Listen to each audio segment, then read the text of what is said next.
मैं आपको बता दूं कि हम यहाँ पे बोर्ड में गेस्ट का नाम लिखते हैं और हम लिखते हैं welcome to the small town show family, और उसके बीच में हम उनकी ऑक्यूपेशन लिखते हैं, वो जो भी करते हैं। आपका जब हम लिखने में आए तो हमें काफ़ी चीज़ें लिखनी पड़ी, author, painter, digital artist, photographer, musician, TEDx speaker, और हमें लग रहा था कि हम कुछ मिस ना कर रहे हो। तो मेरे को आपसे ये पूछना है कि हमारी लाइफ में हमारा एक पैशन होता है जिसको हम फॉलो करते हैं।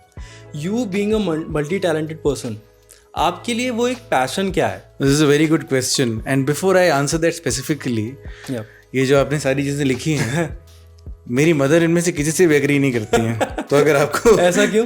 She is the person who will always say that please tell me what you do so that I can tell others. मैं आपको बताता हूँ, कल ही एक कार लोन के लिए अप्लाई किया मैंने। तो वो लोग बड़े सरप्राइज हुए कि यार इनका तो सिविल स्कोर बड़ा ठीक ठाक है, जबकि वो आर्टिस्ट के नीचे ऑथर तो मिल ही नहीं रहा था उनको अपने ड्रॉप डाउन में। तो आज फिर उनका फोन आया कि सर अब लोन तो अप्रूव हो गया है, लेकिन आप करते क्या हैं? So all of these things are perhaps okay for putting them on a board. All right, 3, 2, 1, let's go. Mr. Manas Lal, welcome to the Small Town Show. Thank you mister Akshay Topal. कैसे हो आप? कैसा फील कर रहे हो? अच्छा हूँ मैं। यहाँ अगर ये प्लांट्स देखकर इन पर्टिकुलर एक अलग माहौल बन जाता है, बहुत अच्छा लगता है। This studio, I have been here as an audience before, but to be here as a guest is wonderful. Great. अच्छा, मैं आपको बता दूं कि हम यहाँ पे बोर्ड में गेस्ट का नाम लिखते हैं और हम लिखते हैं welcome to the small town show family, और उसके बीच में हम उनकी ऑक्यूपेशन लिखते हैं, वो जो भी करते हैं। आपका जब हम लिखने में आए तो हमें काफ़ी चीज़ें लिखनी पड़ी, author, painter, digital artist, photographer, musician, TEDx speaker, और हमें लग रहा था कि हम कुछ मिस ना कर रहे हो। तो मेरे को आपसे ये पूछना है कि हमारी लाइफ में हमारा एक पैशन होता है जिसको हम फॉलो करते हैं।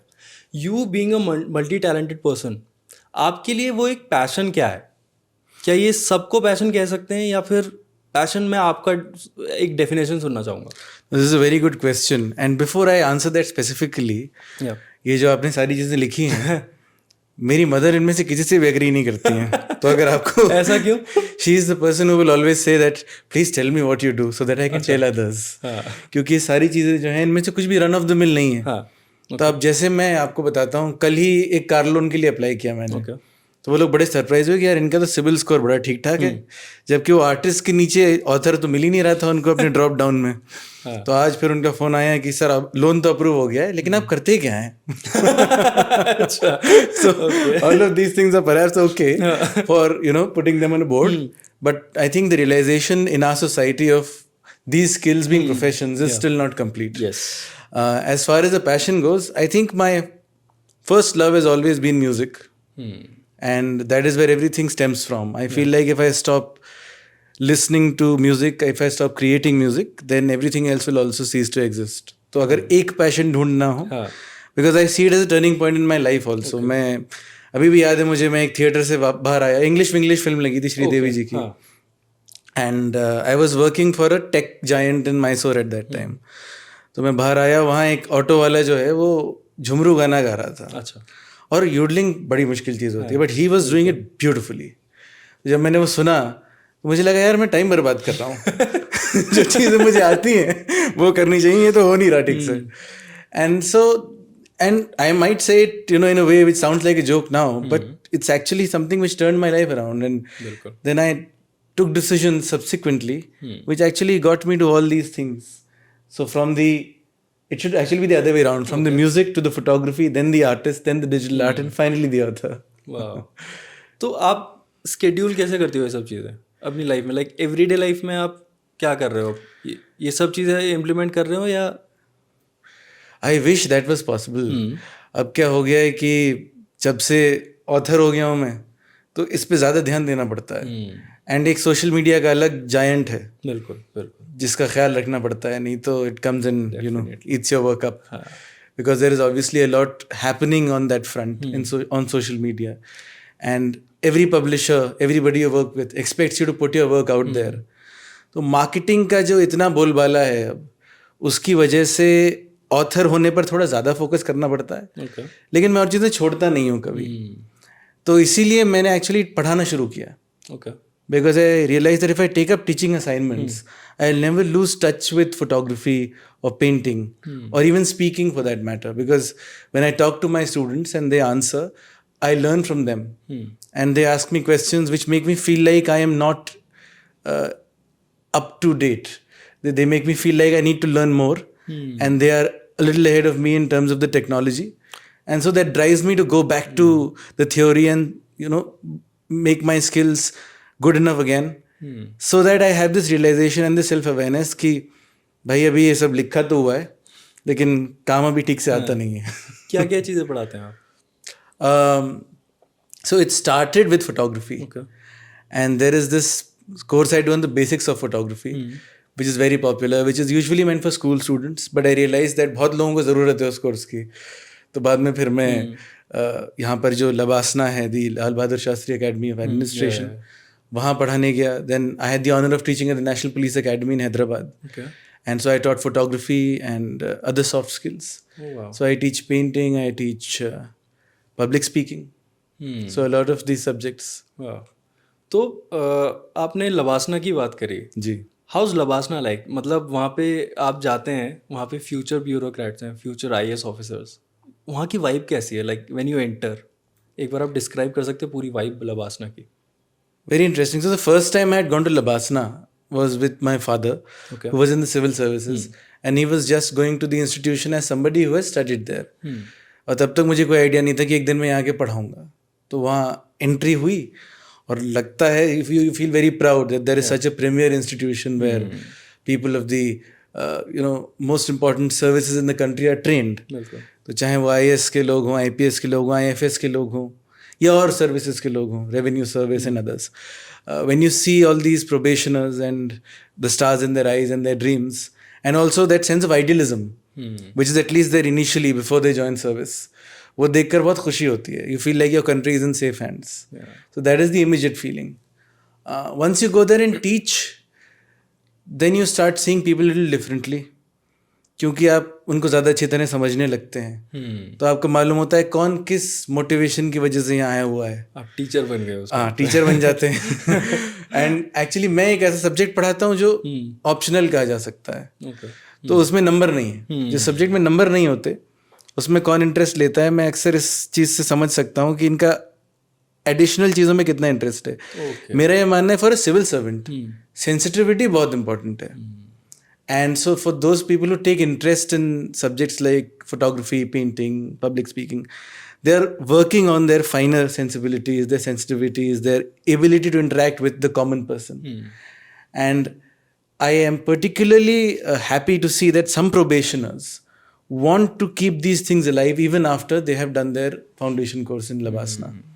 But the experience in itself is very invigorating, and I feel very lucky that I've been able to, on several occasions, enter that gate, those haloed precincts of Labasna. वहाँ पे किसी को आपने IAS किसी को जानते हैं अभी तक, अच्छे रिलेशन रहे हों? Absolutely. अच्छी जगह IAS officer. I can even say कि कुछ लोग मेरे स्टूडेंट हैं. Oh, wow. But there's a अच्छी फीलिंग होगी. There's a very close friend of mine, in fact, Monica Rana, and she is now an IAS officer in the Tamil Nadu cadre. Wow. तो वो जब उन्होंने join किया था in 19, that was the first year I went to teach also in Labasna. So to see her as a student in a class where I was teaching was a little strange, because she was also my bench partner in class 6. So it was like life coming full circle. But there I was in the capacity of a teacher. So she couldn't even come and say hello to me in the guest house because there are very strict rules within the campus. But it was nice to, have this experience of having all these bright faces in front of you.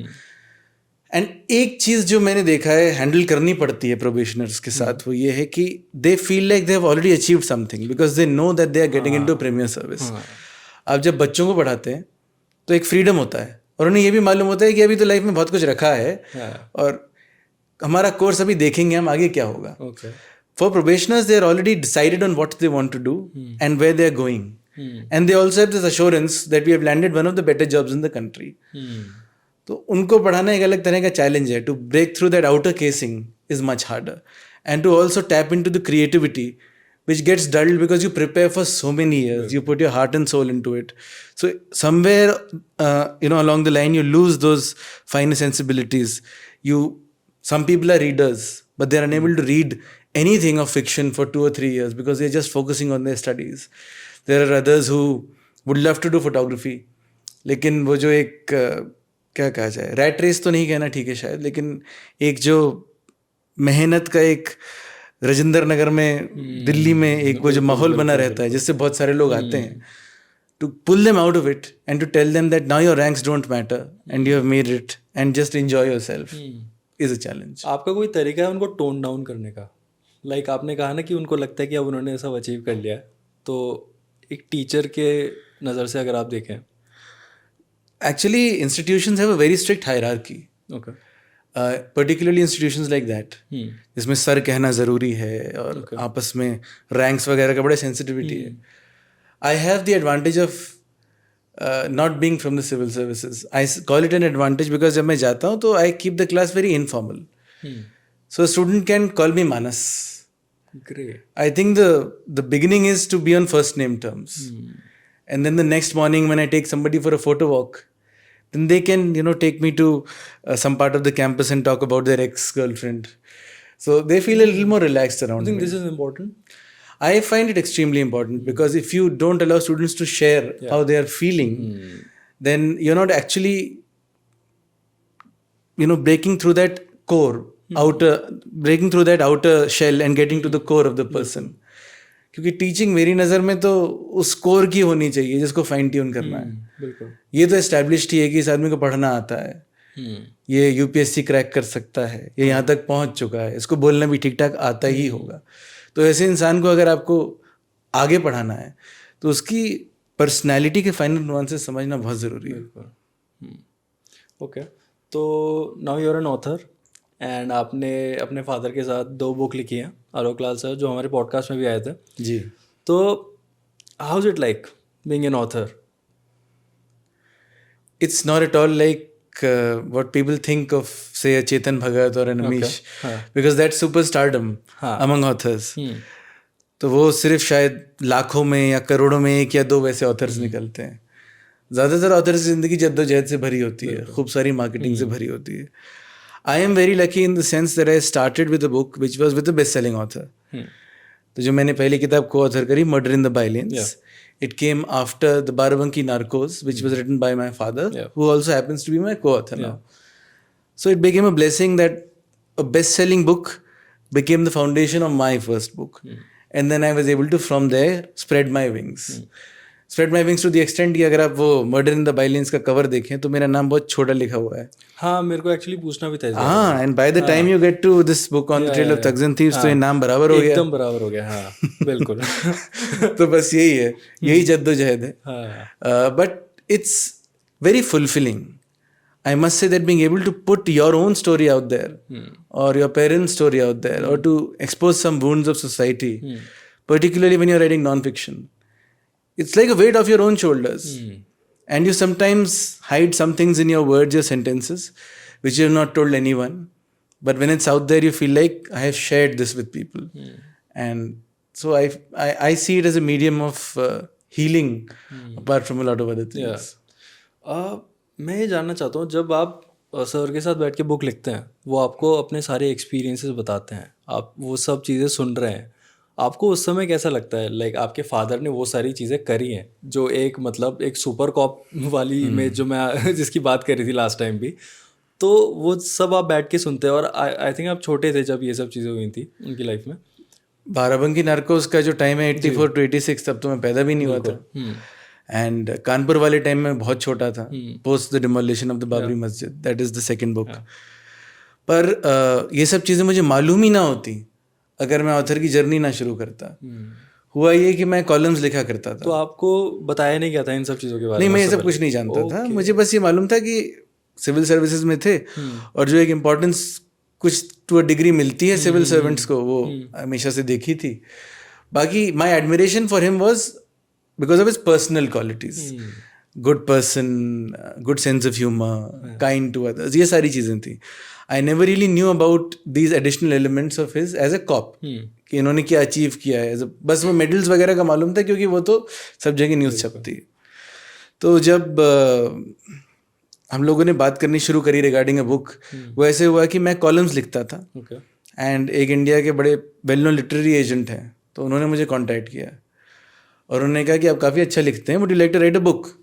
This was in 2018. So I said yes, why not, I have something in poetry which is ready.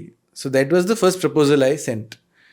So he said this is very good, but can we start with non fiction, because that is what is selling right now. तो market की demand है, एक रूह की खुराक है जो अभी तक मेरी पब्लिश नहीं हुई है ऑनेस्टली, एंड दूसरी मार्केट की डिमांड है जिससे हम शुरू करते हैं. तो उन्होंने बोला नॉन फिक्शन की स्टोरीज ढूंढनी पड़ेंगी. तो अब स्टोरीज ढूंढने के लिए ज़्यादा दूर नहीं जाना पड़ा. He said cop books are doing very well. अच्छा, I had a cop at home.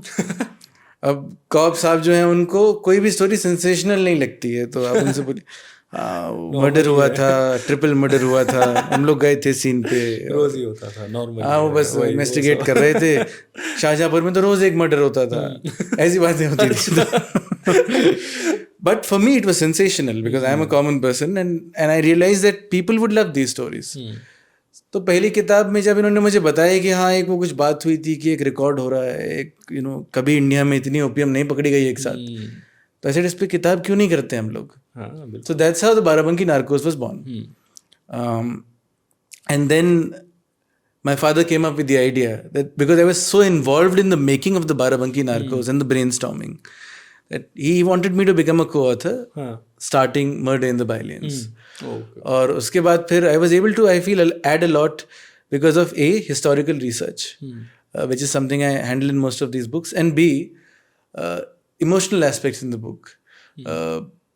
Person to person conversation, because I left the police procedure and the technical details all to him, but where I come in is how a person looks at another person, or the way you perceive somebody's dress sense, or what something which you otherwise do not consider important tells you about a character, because it's ultimately a book, and you have to make it different from a police report.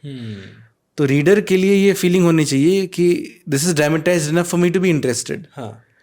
So while you have to retain the truth and the essence of the story, there are elements which you have to dramatize, and that is where I feel I have been able to contribute substantially. तो जो structure होता है और जो characterisation है, मतलब characters पहले से ही थे पर उनको अच्छी तरीके से बुक में दिखाना, वो आपका काम है, मतलब मेन. हाँ, अब कुछ कैरेक्टर्स तो ऐसे होते हैं जो इनको, जैसे माई फादर और my mother, they memory sometimes in the middle of writing a book they remember कि ये कैरेक्टर था. अच्छा. लेकिन before the book starts there is something called a chapter wise summary which is written, and that is something we are very conscious about creating and doing it exhaustively, because every element of the book should be covered, and then we stick to it. So even if we have to bring in characters, we know what our storyline is. And then obviously every author has their own style of plugging loopholes, going back, proofreading.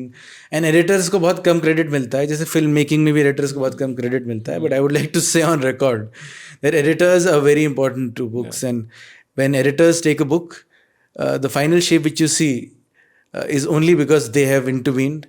And they have the guts to tell an author कि ये किताब में नहीं होना चाहिए, क्योंकि अपनी writing तो सबको अच्छी लगती है.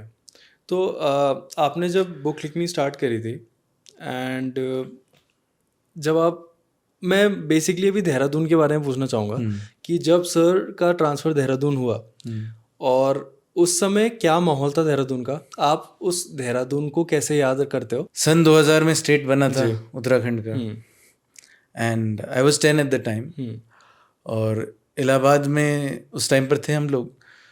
तब तक मैं 7 स्कूल बदल चुका था क्लास 5 तक.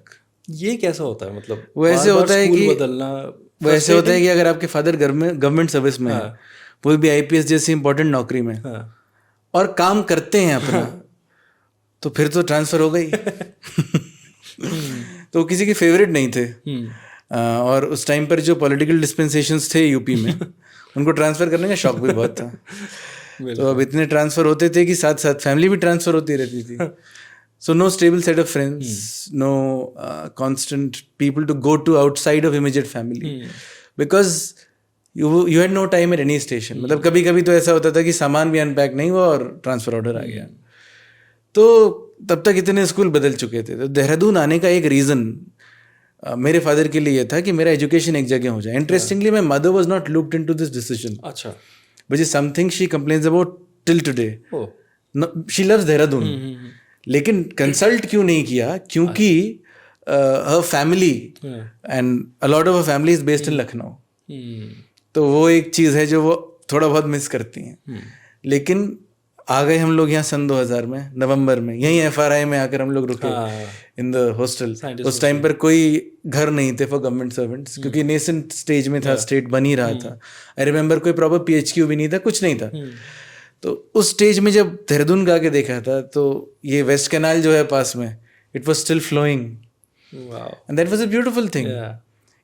I for one am a romantic as far as that is concerned. The flowing water, the forests, the pristine Dehradun which I remember. अब तो आधे से ज़्यादा कैनाल्स बंद हो गए. बहुत बदल गया, बहुत बदल गया. That gushing water is something I always miss when I'm driving on that road. Road चौड़ी हो गई है, लेकिन ऐसा लगता है कि it had a beating heart which has been taken away from it. And that I can say about a lot of places in Dehradun. मेरे को भी ये फील होता है, लाइक कैनाल्स को हम बहुत अच्छे से एक टूरिस्ट स्पॉट बना सकते थे. इतनी कैनाल्स थी देहरादून में, बट वो सब बंद ही हो गई. It's very sad. I remember at that time Robbers Cave में वो मैगी नहीं तैर रहा होता था. और बहुत अलग जमाना था. Going up to old Rajpur road was a privilege because it was all forests after a certain point. अब वहाँ पर सब जगह कमर्शियल एक्टिविटी शुरू हो गई है. और अब मैं वहाँ रहता हूँ. एक ज़माने में वो ड्रीम था कि वहाँ जाके रहें. आज वहीं जाके लगता है कि यार ये तो शहर बनता जा रहा है. एंड जो एक खूबसूरती थी being surrounded by the sal forests, वो थोड़ी थोड़ी कम तो हुई ही है. And unfortunately at a rapid pace I see a lot of things changing.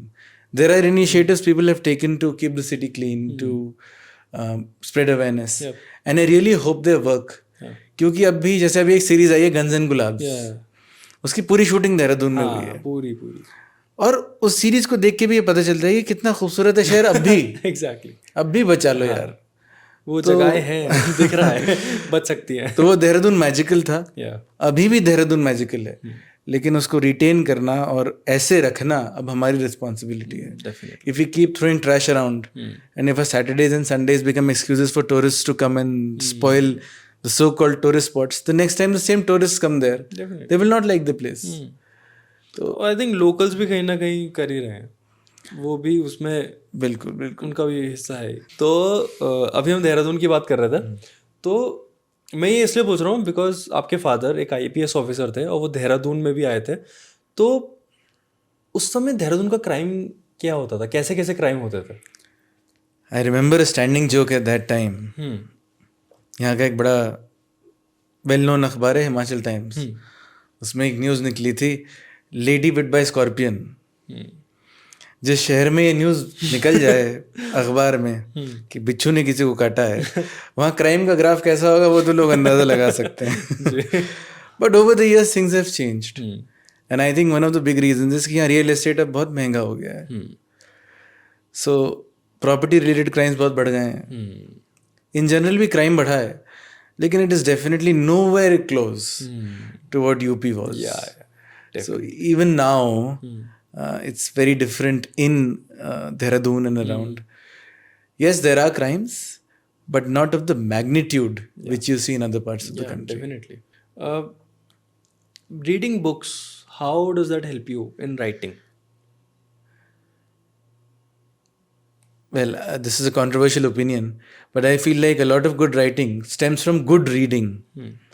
And when I say good reading, I mean not just careful reading, but intuitive reading, imaginative reading, and the ability to actually think in directions other than what the author has written. That's why I read everything. चाहे वो science fiction हो and या वो true crime हो जो मैं लिखता हूँ, हर चीज़ पढ़ने की कोशिश करता हूँ मैं. क्योंकि मुझे लगता है हर जगह से मुझे मदद मिल रही है, ना सिर्फ in my writing but in every other art for my practice. So reading is actually for me the essential ingredient, the one essential ingredient in being a good writer. पर कभी कभी क्या होता है ना, जब हम जैसे आप अगर मैं एक मूवी भी बना रहा हूँ और मैंने उस जॉनरा की मूवी कहीं और पहले देख लिया, तो मैं ये कोशिश करूँगा कि वो चीज़ मेरे दिमाग में ना आए, ताकि मैं वो चीज़ अनइंटेंशनली भी कॉपी ना करूँ वो चीज़. How do you stop yourself from that, कि वो चीज़ मेरी राइटिंग में ना That's a very good point. Sometimes when I am in the middle of writing something, I'll consciously avoid, say, shows from the same Yeah.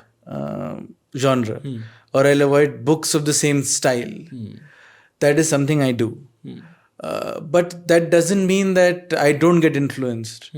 But as long as influence is inspiration and not imitation, it's all right, because everybody is influenced by another director or actor.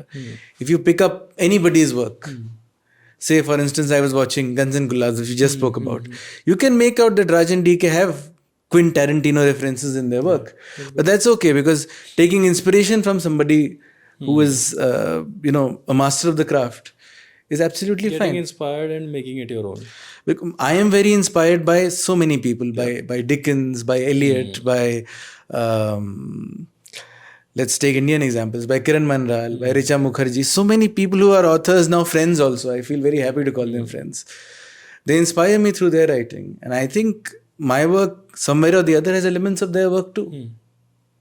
अच्छा, मैंने कुछ books में देखा है, books में भी, movies में भी, टीवी सीरीज में भी, लाइक कुछ लोगों का स्टाइल होता है to start it very slow, धीरे धीरे स्टार्ट किया एंड देन एकदम से एक्शन बिगिन होता है, राइट? आपको किस टाइप का पसंद है, बुक्स पढ़ना है, मूवीज, कुछ भी, like you want to get hooked from the first minute of that movie और द बुक, या फिर यू लाइक इट कि हाँ धीरे धीरे बन रहा है सब कुछ? Both. For instance, when I'm reading a Cain and Abel written by Jeffrey Archer, I know that I'll be hooked from the first chapter, and the description of how that fetus is attached to. I don't want to give him any spoilers, but the way it's described, it hooks you right from the beginning. And then there are other books which are slow burns, which I enjoy equally. For instance, some Shakespearean plays take a lot of time to really begin. Yeah.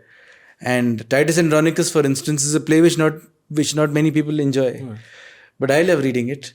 And you can call it a slow burn in many ways. Yeah. So I don't think that I have a specific reading choice in that regard. लेकिन हाँ, जब मैं लिखता हूँ, मुझे ऐसा लगता है that I tend to go for things which hook you right from the beginning. I want to create an impact right from the get-go and hook the reader into the plot. Yeah, great. Okay, तो आपकी third book on the trail of thugs and thieves, it's an amazing book. मतलब it is filled with crime stories, like कितने 12-13 chapters, right? 8 stories. 8 stories. तो अभी आपकी पहली book थी, मतलब फर्स्ट बुक वॉज बाराबंकी नाकोस, एक स्टोरी के ऊपर. Second was murder in the violence, वो भी एक स्टोरी के ऊपर. इसका आइडिया कैसे आया कि 8 short stories? This idea stems from those books. जब उनकी brainstorming चल रही थी, तो और कहानियाँ आती थी सामने जिनकी पूरी किताब नहीं बन सकती थी. But they were very interesting books. And we were already working on another book which will release subsequently. लेकिन उस दौरान ये बात हुई कि क्या ये सारी स्टोरीज हम बताएंगे ही नहीं, ये लिखी ही नहीं जाएंगी. एंड इस बीच में ये भी चीज़ हुई थी that we received a proposal from Audible to send them something which they wanted to consider for an audio adaptation. Okay. वो हुआ नहीं. अब अच्छा लगता है मुझे नहीं हुआ क्योंकि जब वो कहानियाँ गई थी एज शॉर्ट स्टोरीज, तो मुझे लगा था कि ऐसी शॉर्ट स्टोरीज कंबाइन करके एक किताब भी तो बन सकती है. बिल्कुल. And when I discussed it with my co-author and we pitched it to our agent, he was very excited. And in fact I still remember when we mailed the first draft to him, he said, "This is the book I'm most excited about out of all the ones we are working on." And so that was a great endorsement, because after the author is the first person who gets access to the work is the agent, and he understands the pulse of the industry. तो बहुत अच्छा रहा कि वो वाला endorsement मिला. And फिर बात से बात बनी. Incidentally, the cover of this book is also done by me. Okay. तो ये मेरा ही काम है. Can you explain the cover? Explain तो करना शायद स्पॉयलर्स देना हो जाएगा. ये तो है, लेकिन ये 2 कैरेक्टर्स हैं किताब में, if that is spoiler enough. And ये 2 पुलिस वाले खड़े हैं, और एक पुलिस वाला एक अपनी ही जिंदगी में एक अलग ही जोन में है, जैसे अक्सर पुलिस वालों के साथ होता है. फिल्मों में तो पुलिस हमेशा लेट पहुंचती है, लेकिन लकीली इस किताब में पुलिस ने 8 क्राइम सॉल्व करी हैं, I think what stands out in this book is the fact that the crimes have been solved using social and emotional intelligence. And there is no effort to sensationalize anything. Yeah. They're stories which are true and they're sensational in their detail. The fact that they have common links in poverty and women being suppressed and gender dynamics, local politics. A lot of these elements which are there everywhere. तो आप viewers को बता सकते हैं उनको इस book में किस किस तरह के क्राइम्स देखने को मिल सकते हैं, पढ़ने को मिल सकते हैं? सॉरी। एक कॉमन लिंक है सारी कहानियों में, 8 में, which is of burglary / thievery. But it leads to a larger expose. Yeah. So from human trafficking to the theft of fish, which was going to influence the local panchayat elections, to a train tragedy which took place in Kanpur, and how human vultures were even ready to feed on the dead. Human vultures being the operative word. There's a gamut of stories. And in fact, blurb में जैसे लिखा हुआ है, just this paragraph, crimes against humanity hold a universal truth. Poverty is the worst form of violence. Its wounds run deep as they violate basic human rights and dignity. And that is where I feel like the victory of this book lies. Yeah. A lot of readers have described this book as woman-centric. And काफ़ी कहानियाँ ऐसी हैं जिनमें women play the central characters. They are the people who eventually either help in solving the crimes or are important elements in the story. And I feel like the true story of the Heartland can only be told if you have a feminist lens to it. Because unless you have an oppressed section of society represented well in your story, oppressed for various reasons, whether it is caste or gender or both in many cases in this book, you're able to get that angst through to the reader. And at several instances in this book, while writing the book, I teared up a bit. I was very emotional about the character, what the character was going through. And so this is also an effort, a doff of the hat in a way, to those who struggle and struggle against all odds and still make something out of their lives. इसमें poverty के बारे में बात हुई है, like poor person कोई एक गरीब इंसान क्राइम कर रहा है, तो like a crime is a crime, ठीक है, उसे हम जस्टिफाई नहीं कर सकते क्राइम को. बट जब उस इंसान के पास कोई ज़रिया नहीं बचा, उसको लगा कि मैं ये क्राइम, उसकी नज़र में वो क्राइम नहीं है, उसके लिए वो ज़रूरत थी कि मैं ये करूँगा तभी मेरी लाइफ में कुछ सही होगा, उसका रास्ता गलत है. But what do you think about it? मतलब एक अगर हम उसे जज ना करें, क्राइम इज़ अ क्राइम जैसे मैंने कहा, उसे हम जस्टिफाई नहीं कर सकते हैं. But do you think we as a society have like let him down or anything? I can't say this for every person, every poor person who commits a crime. Yeah.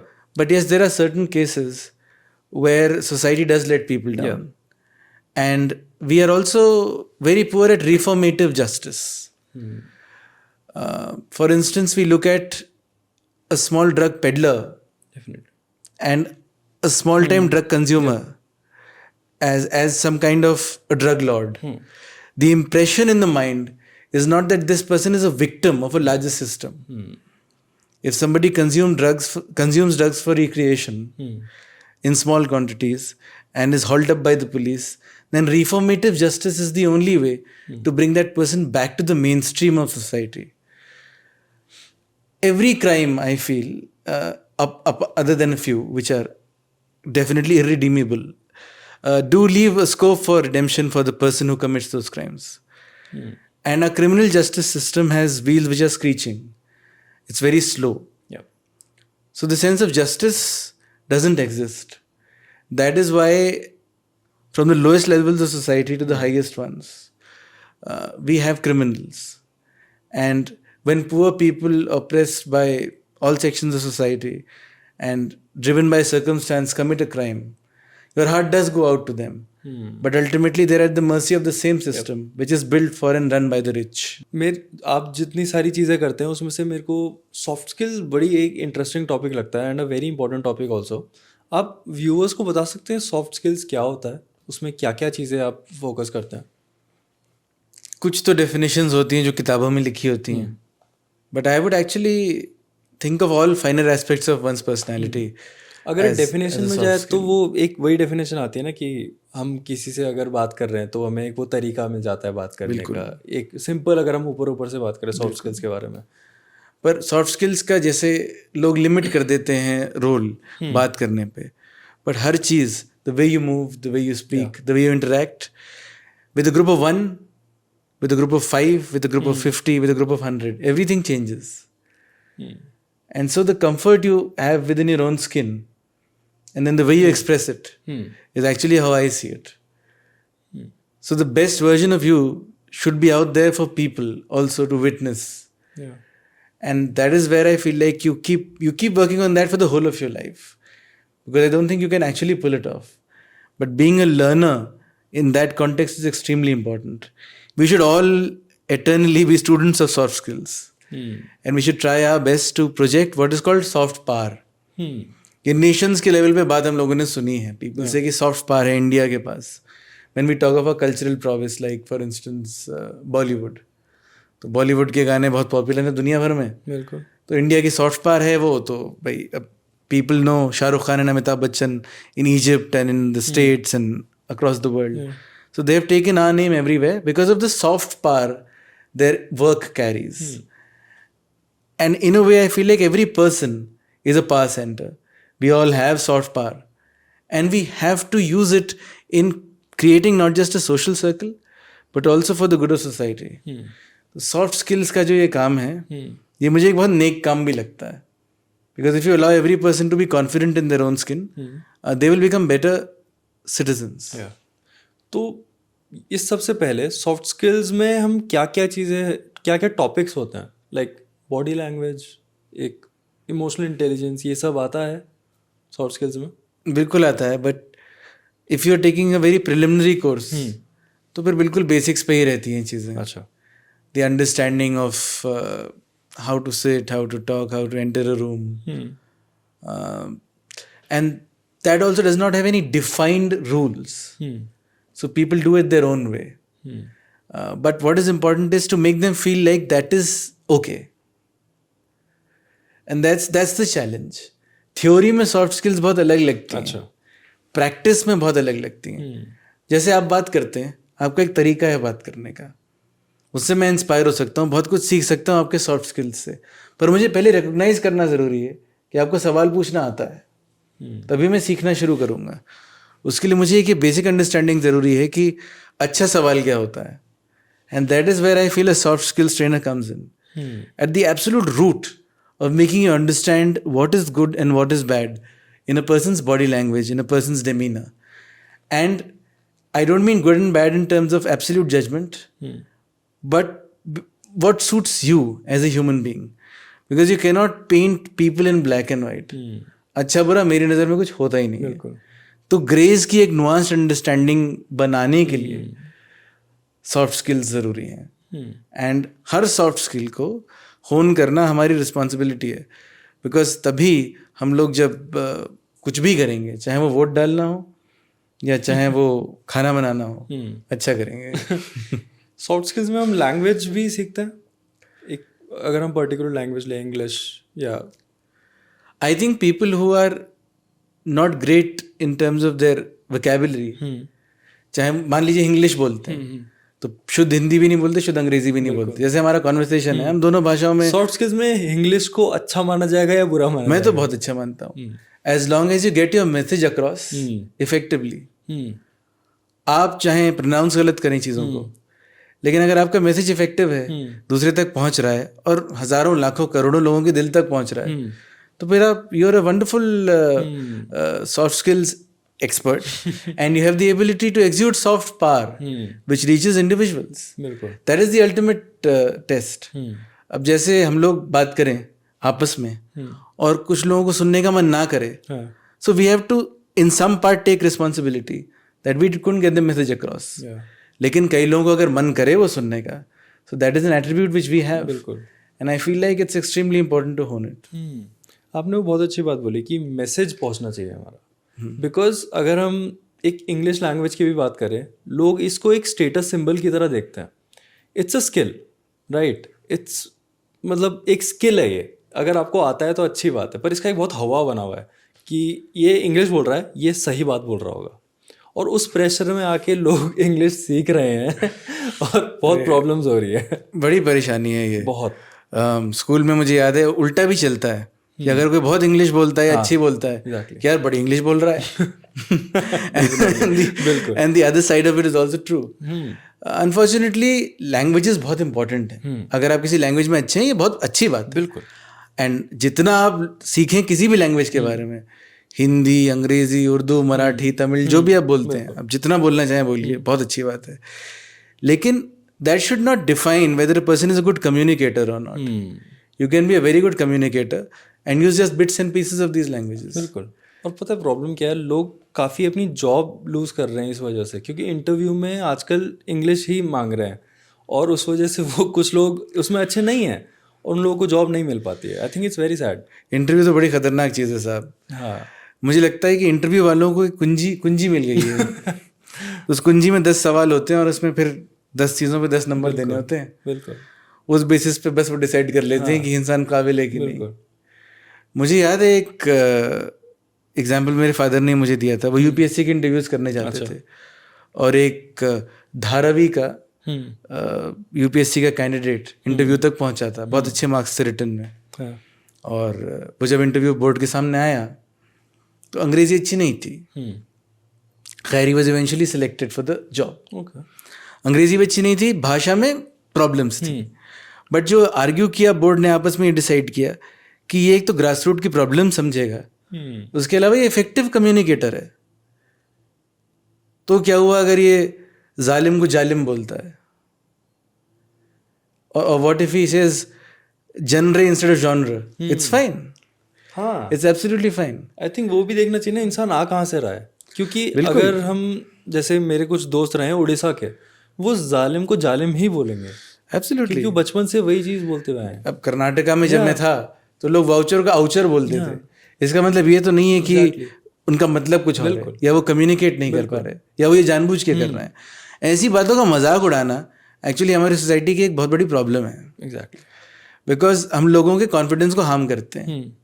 And in a way we are taking away from their self worth for the rest of their lives. They always feel conscious in saying that word in public. बिल्कुल. और ये तो एक it's a defeat of you as a citizen. बिल्कुल. If you are taking away from somebody else's confidence. आप abroad गए हैं, तो मेरा भी एक किस्सा है कि मैं रशिया गया था कॉलेज के टाइम एक इंटर्नशिप के लिए. तो वहाँ पर जो इंटर्नशिप करा रहे थे, तो हम लोगों का एक ऐसे कॉन्फ्रेंस रूम था, तो हम क्वेश्चन आंसर चल रहे थे, बातें हो रही थी. तो मेरा एक फ्रेंड था, वो भी इंडिया से ही था. तो उसने उनसे पूछा, जो रशिया वाले थे, उनसे पूछा कि आप लोग इंग्लिश में बात क्यों नहीं करते हैं. क्योंकि उनमें से कुछ लोगों को ही इंग्लिश आती थी, वो ज़्यादा वो नहीं करते हैं इंग्लिश में ज़्यादा बात नहीं करते हैं. तो उनसे पूछा कि आप इंग्लिश में क्यों बात नहीं कर रहे हैं, हमारे यहाँ तो एक अगर बेगर भी है तो उसको सॉरी तो आता ही होगा. तो उन्होंने एक सिंपल सा आंसर दिया कि हमें ज़रूरत नहीं है, हमारी एक लैंग्वेज है और हम उसी में बात करते हैं, हम बस कम्युनिकेट करना जानते हैं. अगर हम अपना मैसेज पहुँचा सके तो उससे बड़ी बात कुछ है नहीं. तो जो लोग, जैसे अगर ये सिर्फ रशिया की बात नहीं है, अगर हम अमेरिका और इंग्लैंड की बात भी करें जहाँ पर इंग्लिश बोली जाती है, उन लोगों को भी ज़्यादा मतलब है नहीं. अगर उनको भी हम बात समझा दें अपनी, तो आई डोंट थिंक उनको ज़्यादा फर्क पड़ता है. Why a place remains unilingual is actually a very interesting topic. अब जैसे जो कंट्रीज है जिन्होंने ज़्यादातर दुनिया में राज किया है, and they have had kingdoms everywhere, they took there languages with them. So because the sun never did set at one time on the British Empire, thankfully it does now, but जिस ज़माने में ऐसा नहीं होता था, they took the language everywhere. उसकी वजह से सबने भाषा सीखी, तो वो एक लिंग्वा फ्रैंका जिसको कहते हैं, एक इंटरनेशनल भाषा बन गई. बिल्कुल. मैं किताबें भी अंग्रेजी में लिखता हूँ, बहुत लोग अंग्रेजी पढ़ते हैं, but that in no way means that अगर आप हिंदी बोलते हैं या सिर्फ हिंदी बोलते हैं तो आप किसी भी तरह से 19 हैं. डेफिनेटली. इनफैक्ट अगर आप अच्छी हिंदी बोलते हैं तो 21 जरूर हो सकते हैं. बिल्कुल. तो ये सेल्फ कॉन्फिडेंस जो है इन चीज़ों से नहीं गवर्न होना चाहिए. और हमारी सोसाइटी में बड़ी अनफॉर्चुनेट चीज़ हो गई है कि अगर कोई अंग्रेजी अच्छी नहीं बोलता या गलत प्रोनाउंस करता है किसी शब्द को, तो उसका मजाक बनता है. बिल्कुल ऐसा होना ही नहीं चाहिए. बिल्कुल. ओके मानस, तो आपने 2 बुक्स को ऑथर करी हैं। मैं आपसे पूछना चाहता हूँ कि क्या कुछ आपका प्लान है कि आप अपनी एक बुक लिखे जो आप जिसमें सिंगल ऑथर हैं, ऐसे कुछ प्लान्स हैं आपके? नहीं, बिल्कुल, शुरू तो वहीं से हुए थे। पोइट्री लिखनी थी। हाँ। फिर एजेंट साहब ने बोला कि यार ये बिकेगी नहीं। तो रूह की खुराक और पावी पेट की खातिर वो थोड़ा अलग अलग 2 कॉन्सेप्ट हो जाते हैं। लेकिन अब क्योंकि कुछ किताबें आ गई हैं, सक्सेसफुल हो गई हैं, और आपका नाम भी वहाँ है जी, तो एक सोलो किताब है जिसपे मैं काम कर ही रहा हूँ, एंड काफ़ी और आएंगी। क्या जॉनर है? Poetry? That's non fiction, but it's about bullying. Okay. And it's a personal experience of facing bullies. तो वो जब किताब आएगी तो पढ़िएगा उसको। बहुत सारे फैक्टर्स हैं उसमें, इसमें से भाषा भी एक है, और उसका उल्टा सीन है कि भाई आप अंग्रेजी बहुत बोलते हैं। लेकिन बहुत चीज़ें हैं खैर। तो सब्जेक्ट्स बहुत ही दिमाग में, कई सारी चीज़ों पे मैं काम भी कर रहा हूँ। It will perhaps begin with this book of bullying, but poetry भी आएगी आगे, फिक्शन भी आएगा ही आएगा। Because for the longest time I have been looking forward to a fiction book. एंड अब मुझे इतनी चीज़ें सुनने को मिलती हैं, I get so inspired by the smallest things. अब जैसे इस कमरे में मैं जब पौधे देखता हूँ, so they give me a different kind of inspiration. I always feel like writing a book in which plants talk to each other. So maybe someday, but yes, let's see. मेरा अभी ना एक पेंटिंग के ऊपर एक सवाल आया, पता नहीं मैं सही हूँ गलत हूँ, बट मैंने मतलब जितने पेंटर्स से मिला हूँ और देखा है कि वो जो उनके यहाँ होता है दिल में, वही निकल के कैनवस में आ जाता है। राइट। मैं आपके साथ आपकी गैलरी देखी थी, आपके साथ पेंटिंग्स वगैरह देखी थी मैंने सारी, बहुत खूबसूरत पेंटिंग है आपकी।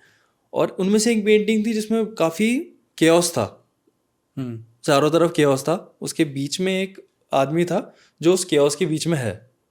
क्या वो आप थे? नहीं, पर हो सकता है आपका इंटरप्रिटेशन सही हो। ओके। क्योंकि मैं इन द मोमेंट क्या फील कर रहा हूँ और बाद में उसको कैसे इंटरप्रेट कर रहा हूँ, कई बार इसमें भी डिफरेंस होता है। दूसरी चीज़ ये भी है कि मुझे लगता है बड़ा एक ऑब्सेशन है इंडिया में कि एक रियल चीज़ को ढूंढना जाए पेंटिंग में। हाँ, वो मैंने बहुत, जब कोई बहुत एब्स्ट्रैक्ट एक्सप्रेशन होता है तो ज़रूरी नहीं है कि उसमें कोई जाना पहचाना शेप दिख जाए कि एक एब्स्ट्रैक्ट पेंटिंग में क्या ये पहाड़ है, क्या ये इंसान है। कुछ लोग वो देख के बैठ जाते हैं ना पेंटिंग में, मेरे को निकालना है इसका मीनिंग क्या है। हाँ बिल्कुल। एंड ये कोई रहस्य नहीं है जो सॉल्व करना है आपको। आपको एंजॉय करनी है वो पेंटिंग, एंजॉय करनी है, उस आर्ट फॉर्म को एंजॉय करना है, और उससे फिर अपनी लाइफ के लिए या औरों के लिए कंक्लूजन्स ड्रॉ करने हैं। And they needn't be any conclusions at all. You may not like the work at all. But I think art is to be enjoyed. It's at the end of it all also a form of entertainment. Taking it too seriously is a problem. And giving the artist too much credit is also a problem. ऐसा नहीं कि सब artist इतने intellectually सोचकर कुछ create कर रहे हैं कि अब आपको उसको बैठ के डिकोड करना है। कभी-कभी इन द मोमेंट, कई बार 5 मिनट में एक एब्स्ट्रैक्ट पेंटिंग तैयार हो जाती है, आपको भी नहीं पता होता आपने क्या बनाया है। बिल्कुल। And that is the truth of it all. So I feel like a lot of artists have this habit of giving you a very long definition कि मैं बैठा था और 4 साल तक ये कैनवस रखा था मेरे सामने, मैं इसको पेंट कर रहा था। बट एक्चुअल पेंटिंग टाइम हो सकता है कभी कभी उसका 10 मिनट हो। And sometimes things which you do not feel very happy about take years to make. And ultimately you don't feel like it's an expression of what you wanted. अच्छा, और कुछ पेंटिंग्स होती है ना, मतलब आप एक पेंटर हो तो आप वो एक्सप्लेन कर पाओगे। कुछ पेंटिंग्स होती हैं जो हमें लगता है यार इसमें क्या है, बट वो बहुत महंगी होती हैं। हमें लगता है कि यार इतनी महंगी क्यों है, इसमें कुछ लाइंस हैं, ये है, तो वो क्यों होता है, क्या होता है वो? नहीं, सवाल मेरे लिए बहुत अच्छा है। क्योंकि बहुत लोगों को लगता है कि मैं काम बहुत महंगा बेचता हूँ। अच्छा। पर एब्स्ट्रैक्ट काम जो होता है उसकी वैल्यू सिर्फ आर्टिस्ट और उसका दिल, I would say, more than दिमाग लगा सकता है। Because a lot of abstract work takes years of practice, years of patience to put together. And how you perceive it makes all the difference. अब किसी ने उसको क्यों खरीदा, मैं इसको इस बेसिस पे नहीं जज करता कि उसकी अंडरस्टैंडिंग कम होगी। I would rather say मेरी अंडरस्टैंडिंग कम है and accept that okay, this was deserved. Because I don't want to second guess an audience. कई बार ऐसा होता है कि जब कोई पिक्चर नहीं चलती या कोई पेंटिंग पॉपुलर नहीं होती या किताब नहीं चलती तो लोग कहते हैं यार ऑडियंस का टेस्ट ठीक नहीं है। जिस ऑडियंस के लिए आप लिख रहे हैं और जिसने आपका दूसरा काम सक्सेसफुल बनाया है, you can not blame that audience. Shahrukh Khan can not turn around and से कि 0 इसलिए फेल हो गई क्योंकि ऑडियंस की गलती है. बिल्कुल नहीं, you have to look within. And that is why I feel like when something succeeds then the credit needs to be given to the audience. And maybe you should accept that maybe somebody else saw something which I didn't. Instead of saying कि इसमें क्या बात है यार, ये तो मैं 5 minute में बैठ के बना दूंगा. जैसे कुछ लोग कहते हैं. वो वैसे वो होता ही ना हमारे इंडिया में तो है ही कि रोडीज भी देखते तो अरे ये तो मैं कर लूंगा. वैसे ये कौन सी बड़ी बात है, कोई टास्क हुआ. वही. अरे मैं आप किताब के लिए बताता हूँ मैं आपको.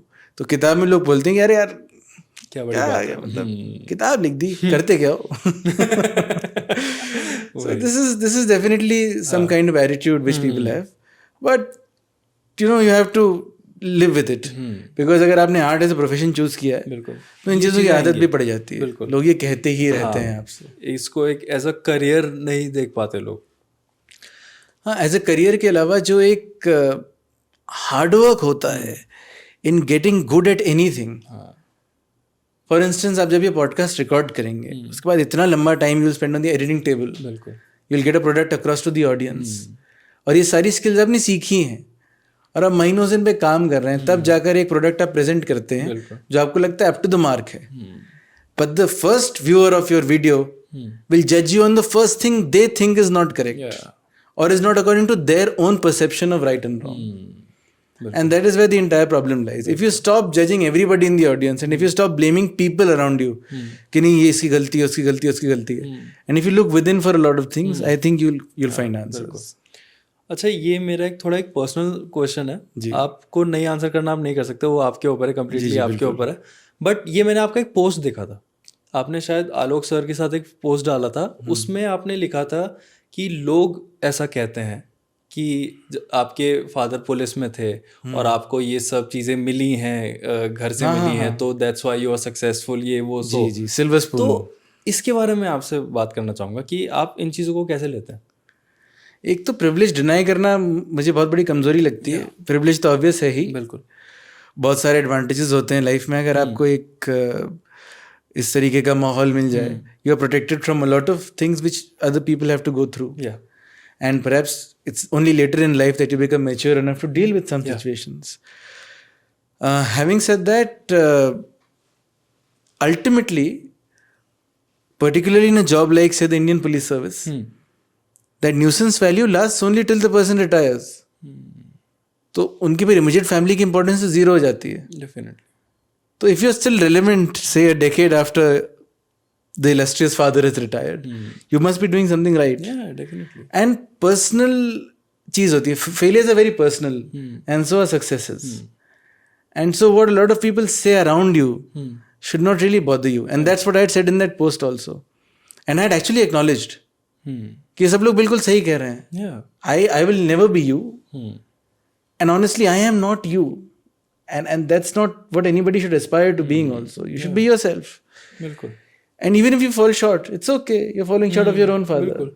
और आई डोंट थिंक ये कोई चॉइस होती है कि हम किस फैमिली में जन्म ले रहे हैं. ये कोई चॉइस तो होती नहीं है, बट हम उन चीज़ों को किस तरह से यूज़ करके अपने लिए उन चीज़ों को आगे बढ़ा रहे हैं, आई थिंक वो मैटर करता है. आपके फादर पुलिस में थे, आप कुछ भी कर सकते थे. लाइक आप बोल सकते थे मेरे फादर पुलिस में है, मैं आई एम सिक्योर्ड और मैं कुछ भी कर सकता हूँ. बट नहीं, यू वर्कड ऑन योरसेल्फ. तो ये चीज़ भी है कि हम उन चीज़ों को किस तरह से उन चीज़ों के ऊपर काम करते हैं. Absolutely. And I saw this as an opportunity to actually give wings to my expression. Because sometimes if you have a security blanket, it is a very good place to start if you are an artist. Then you know that even if you fail, and I am saying this on record, you know even if you fail, you have something to fall back on. बिल्कुल. And nobody can deny that privilege. I'll be lying if I do. बिल्कुल. So on the trail of thugs and thieves, मैं कहना चाहता हूँ ये बहुत ही कमाल की बुक है और जितने भी नॉन फिक्शन लवर्स हैं, क्राइम थ्रिलर लवर्स हैं, उनको मज़ा आने वाला है ये बुक पढ़ के. आप क्या बोलना चाहेंगे व्यूवर्स को कि वो क्या एक्सपेक्ट कर सकते हैं बुक पढ़ने से पहले?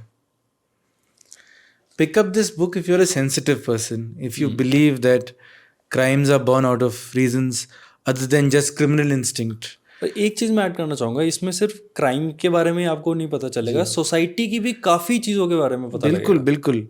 So from women empowerment, which is I think a very important part of this book, to human trafficking, it touches upon all those elements of society which are otherwise not really brought into the mainstream by true crime literature. Yeah. और ज़्यादातर true crime किताबों में यही sensitivity मुझे missing लगती है. And इसीलिए I find this important. In fact Booker prize nominee है एलन सीली. उन्होंने एक चीज़ कही that these stories are woman centric and sensitive and they bring out stories of people who are otherwise not seen as heroes. And so the effort is to actually tell people that victims of society, victims of oppression, are in many cases the heroes of society. It's not people like me who have privilege, but people who don't, that often become bigger heroes. तो जिसने भी ये book नहीं पढ़ी है, please ये book अभी order करें, खरीद लें. On the trail of thugs and thieves, this is the small town show recommended. Please buy this. बिल्कुल. 8 कहानियाँ हैं, 8 कहानियाँ, वेरी ब्रीजी रीड. कुछ घंटे में ही पढ़ सकते हैं आप ये किताब. But I feel like it will leave you with a lot of lessons. या डेफिनेटली. किसी के कोई क्वेश्चंस? आलोक लाल सर भी हैं. सर, अगर आप भी कोई क्वेश्चन पूछना चाहें. मैं अपने को-ऑथर से क्वेश्चन पूछ सकता हूं? बिल्कुल सर. हाँ बिल्कुल पूछिए. मानस, ये क्वेश्चन मैंने तुमसे नहीं पूछा, जबकि हम इतने क्लोजली किताबों पे काम करते हैं. हाँ. अगर तुम मेरी जगह इन कहानियों में कॉप होते, यानी तुम अगर वो इंसान होते जो ये काम मैं कर रहा था, तो क्या तुम कुछ डिफरेंटली करते? डेफिनेटली. मैंने तो, मुझे याद है एक मर्डर इन द बाइलेंस के इंटरव्यू में भी ये कहा था कि बहुत सारे ऐसी चीज़ें हैं विच मेड मी जज you as a human being. And while I developed a lot of admiration for things you had done, I also saw greys in your personality, जो मुझे मालूम नहीं था एग्जिस्ट करते हैं. तो बहुत सारे डिसीजंस ऐसे हैं जिनको मैं भी रिविजिट करता हूँ अब. जैसे जब बाराबंकी में आपने फायरिंग कराई थी, तो मैं अक्सर सोचता हूँ कि किस तरफ फायर करना चाहिए था. क्या कोई तरीका होता कि इतने लोग ना मरते? अच्छा, मेरा सवाल इस किताब के बारे में था. खैर कोई बात नहीं. तो इस किताब में भी मुझे लगता है अक्रॉस दी 8 स्टोरीज, जैसे फॉर इंस्टेंस मीना वाली कहानी है और इतना फोकस गया उस एक लड़की पर during that tragedy because she was a small girl facing those circumstances. I did जज यू फॉर दैट. एक्चुअली कोई डिफेंस देने की ज़रूरत नहीं है मुझे, लेकिन वो जो लड़की है उसने मुझ पे बहुत फोकस किया. तो as you read from the story, she actually deposed a huge amount of faith in me and she thought that I would deliver something. देखिए, क्रिटिक करने वाली बात हो जाती है ना. अब देखिए, मैं मतलब सवाल को क्रिटिक करना चाहिए मुझे. एक और सवाल है. इसमें आपने देखा होगा जो ये कॉप है, कुछ डिफरेंट, जो कॉप की इमेज है उससे डिफरेंट है. आपको ये कॉप सही लगता है जो मोस्टली जो एक बड़े मैचो पुलिस की इमेज होती है, वो सही लगता है? वो मैचो इमेज तो सिनेमा के लिए बनाई जाती है. रियलिटी में तो सेंसिटिविटी सबसे इम्पोर्टेंट वर्च्यू है. और इक्वानिमिटी, आई थिंक प्लूरलिज्म, ये सारी चीज़ें बहुत इंपॉर्टेंट हैं. तो ये सारी क्वालिटीज़ ये कॉप एम्बॉडी करता है. So when you go to scene of crime, then a criminal is a criminal, a victim is a victim. And उनका ना कोई धर्म है, ना कोई स्पेसिफिक लीनिंग है. ये सारी चीज़ें they go out of the equation. As a line in I think murder in the bylanes says that जो धर्म है वो सिर्फ यूनिफॉर्म का धर्म है. That is the only religion you belong to. तो सही काम करना ज़रूरी है. एंड वही एक असली कॉप की पहचान है कि आप जाइए, सेंसिटिवली सिचुएशन को समझिए, even empathise with the victim. It's not a negative thing. Understand the circumstances and try your best as a human being to deliver justice. मारधाड़ करने की वैसे भी कहाँ ही इतनी ज़रूरत पड़ती है जितनी फिल्मों में दिखाते हैं. और ये इस बुक में एक बहुत इंपॉर्टेंट चीज़ है कि बिना मार धाड़ के, जैसे मैंने शुरू में कहा था, सोशल और इमोशनल इंटेलिजेंस यूज़ करके बहुत सारे क्राइम सॉल्व करे गए हैं. क्योंकि this is the most important resource. ultimately. Akshay, एक और सवाल पूछ सकता हूँ? मेरा सवाल ये है, Manas, during this association as a co-author, क्या ये लगा है काश कोई और को-ऑथर होता? नहीं, बिल्कुल ही नहीं लगा, क्योंकि कहानियाँ आपके पास थी. वो तो ठीक है, कहानियाँ जो है वहाँ से चली जहाँ से मैंने एक्सपीरियंस किया था, लेकिन जो को-ऑथर का काम है, हो सकता है कि कहानियाँ में कहीं से मिलती है और हम साथ लिखते हैं. तो क्या am I contributing positively to the Let effort? me put it in a different way. I would not have been a writer had you not been a writer. And I'm building up on actually what Akshay said about privilege. आप columns लिखा करते थे, जब से मैं देख रहा हूँ तब से लिख रहे हैं आप. And I in fact wrote my first column when I was 8 years old. And it was published in the Times of India. तो उस टाइम से लिखना शुरू सिर्फ इसीलिए किया था because there was somebody to look up to who was already writing in the house. So how can you tell your mentor that I don't want to be a co-author? It's very strange. Thank you. Surabhi? Okay, so you've lived your share of happiness and success as far as your area of work is concerned.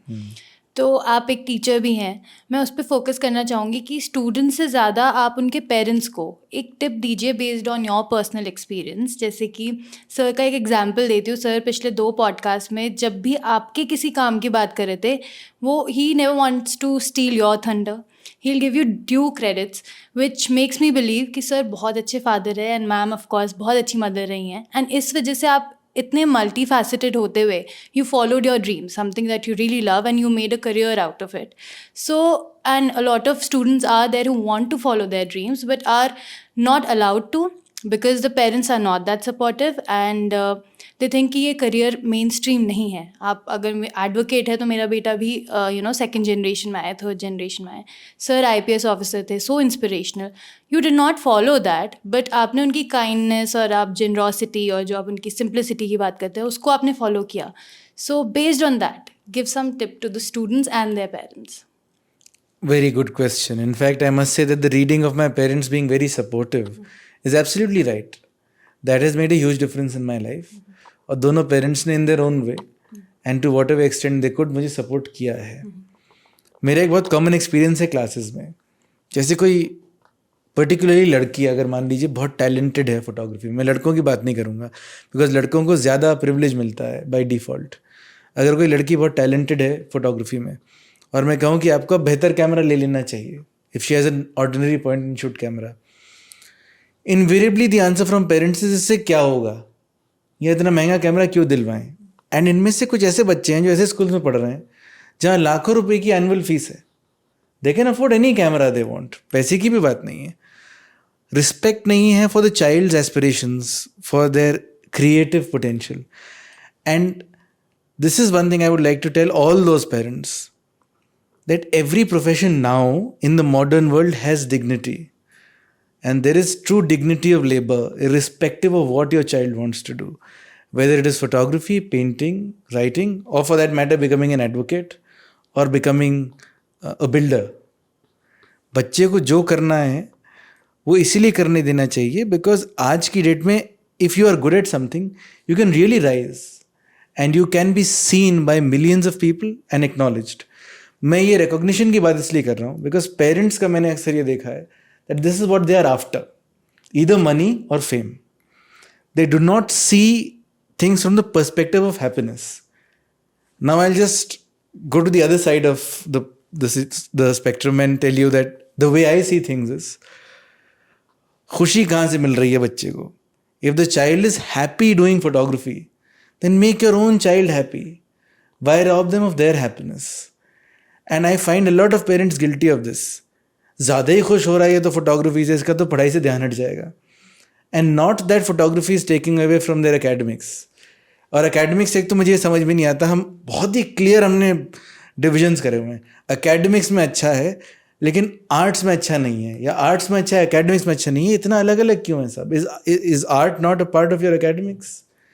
And as a human being you need all these elements, whether it is sports, whether it is the arts, or whether it is your academics, or anything else for that matter, culinary skills. Everything should be allowed.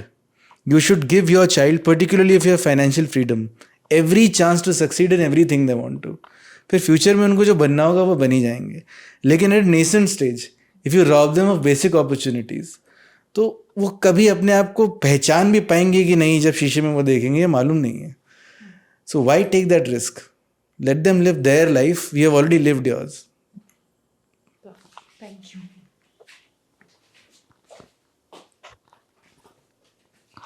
Okay, तो ये इस session से के बीच में मेरा एक सवाल आया कि आपने पुलिस ज्वाइन करने का नहीं सोचा कभी, कि मतलब सर को देख के या फिर वो कहानियां सुन के ही आपको लगा कि भाई पुलिस नहीं ज्वाइन करनी? नहीं, कहानियां तो बहुत बाद में सुनी. There was definitely a period of my life where I thought I should join a government service, not specifically the police, but in general some civil service, whether it is the administrative service, the forest service, the police service, the foreign service. सोचा सब चीज़ों के बारे में और आखिरकार जहाँ पहुँचे वहाँ पहुँचे. But it would be a lie to say that I did not entertain these ideas. Definitely. And ये indecision भी एक important चीज़ है. अभी जो पिछला सवाल था, मैं उसी पे अगर बिल्ड करूँ तो वो indecision इसी का हिस्सा होता है कि आपके पेरेंट्स आपको हर चीज़ एक्सप्लोर करने का चांस देते हैं और फिर आप इवेंचुअली कहीं जाकर पहुँचते हैं या सोचते हैं ये मेरे लिए ठीक है. लेकिन अगर इतने सारे एस्पेक्ट्स हैं आपकी पर्सनैलिटी की जो आप एक्सपीरियंस ही नहीं करेंगे कभी और वो इंडिसीजन महसूस ही नहीं करेंगे, I feel like you are missing out on something very important in life. It's not important that every child of an advocate becomes an advocate or every doctor's child takes over their practice. It's important to know who you are. To know who you are, whether you are good at fixing bones or whether you're actually good at making paintings. Definitely. Great. Okay. So thank you so much मानस. मेरे को तो बहुत मज़ा आया आपसे बात करके. और जैसे हम बुक्स की बातें कर रहे थे, मुझे लगता है पॉडकास्ट भी एक बुक की तरह ही है जो दो लोग बैठ के ऑन द स्पॉट लिख रहे हैं और रिकॉर्ड हो रहा है. तो काफ़ी सारे टॉपिक्स हम लोगों ने कवर किया. मेरे को बहुत मज़ा आया. आपको कैसा लगा? Thank you. I had a great time. As an audience in this studio, I have loved it. And as a guest, I have loved it even more. आप बहुत अच्छे सवाल पूछते हैं और ऐसे अनएक्सपेक्टेड सवाल पूछते हैं कभी कभी कि लगता है कि यार ठीक जवाब दिया था कि नहीं, पर फाइनल कट में देखेंगे वो. पर बहुत मज़ा आया. Must congratulate you on this initiative and I must say what you are doing for this city is extremely important because taking stories of people who live here to a larger audience is very important. And your association with the Clean Dhoon mission is also something I greatly admire. तो आप लगे रहिए and hopefully आगे भी interact करने का मौका मिलेगा. बिल्कुल, डेफिनेटली. आपकी बुक्स आती रहेंगी. पॉडकास्ट यही है. मिलते हैं बहुत जल्दी. Thank you so much. Thank you.